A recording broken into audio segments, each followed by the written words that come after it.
supposons un moment qu'il soit parmi les hommes quelqu'un d'assez éclairé pour pouvoir distinguer les gens de bien des méchants. Le sera-t-il pour sonder cette disposition intérieure de l'âme, que j'appellerai son tempérament, s'il m'est permis de me servir à son égard d'un terme qui semble n'être propre qu'au corps? Sans doute, il est temps de vous disposer, par quelque chose d'agréable et de doux, à des remèdes plus forts et plus efficaces. Mais ces combinaisons, quelque fortuites qu'elles paraissent, sont l'effet naturel de la bande du terrain sur lequel coulent les fleuves, et de la direction de leur cours. Il s'agit uniquement de prouver que les événements prévus arrivent nécessairement sans que pour cela la préscience de Dieu nécessite leur cause efficiente. Tout être en état de raisonner et de juger, a la liberté de vouloir ou de ne pas vouloir. Dans le fond, si une chose finie est limitée à toujours quelque proportion avec une autre qui l'est aussi, elle ne peut jamais en avoir aucune avec l'infini. En effet, c'est tout à la fois le terme heureux auquel nous aspirons et la voie qu'il conduit.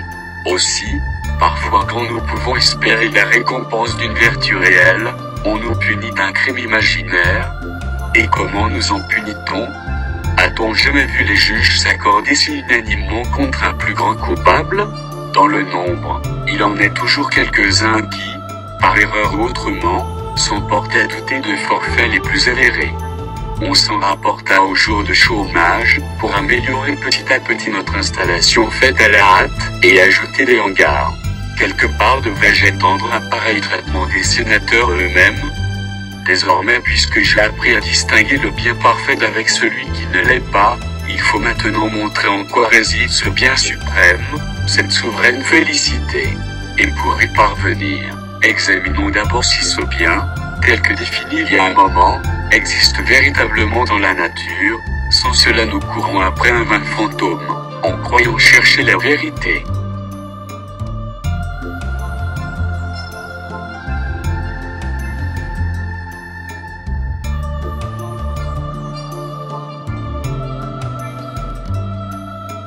Vous me faites là de bien magnifiques promesses, hâtez-vous de les remplir, car je ne doute pas que vous ne soyez en état de le faire.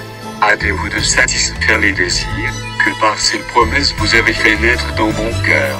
Hâtez-vous de satisfaire les désirs, que par ces promesses vous avez fait naître dans mon cœur. Sans doute si vous ne vous faites pas illusion à vous-même, vous devez savoir avec quelle ardeur vous êtes obligé de vous porter au bien, puisque vous ne pouvez rien faire qui échappe au regard.